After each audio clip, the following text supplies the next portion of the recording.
सुटला गट क्रमांक 10 या मैदानातला सुटला आणि 10 मध्ये लढत चालू आली. फक्त 3च गाड्या पळतायत आणि 3 गाड्यांच्यात लढत चालू आहे. सुंदर अशी गाडी पळते 3 नंबर तासावरती. जन या ठिकाणी सर्व मैदानामध्ये लक्ष वेधून घेतलंय असा जलसागर हॉटेल सातारा यांचा बाजीराव पळतोय आणि त्याच्याबरोबर हॉटेल 7 स्टार वडूदकरांचा या ठिकाणी बाजीरावच. दोघही बाजी.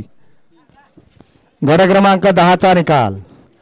10चा निकाल तास क्रमांक 3 मधून धावली गाडी हॉटेल जलसागर सुरेश तात्या कापसे सचिन निकम हॉटेल 7 स्टार वडूद या गाडीचा प्रथम क्रमांकाला विजेत्या बैलगाडी मालकाचं त्यावरती बसलेल्या चालकाचं हार्दिक अभिनंदन आहे. सुंदर अशी गाडी पळाली उजवीला पळाला हॉटेल जलसागर माळेचीवाडी सातारा. सागर सेठ कापसे आणि सूर्यदादा कापसे यांचा उजवीला पळाला बाजीराव आणि डावीला पळाला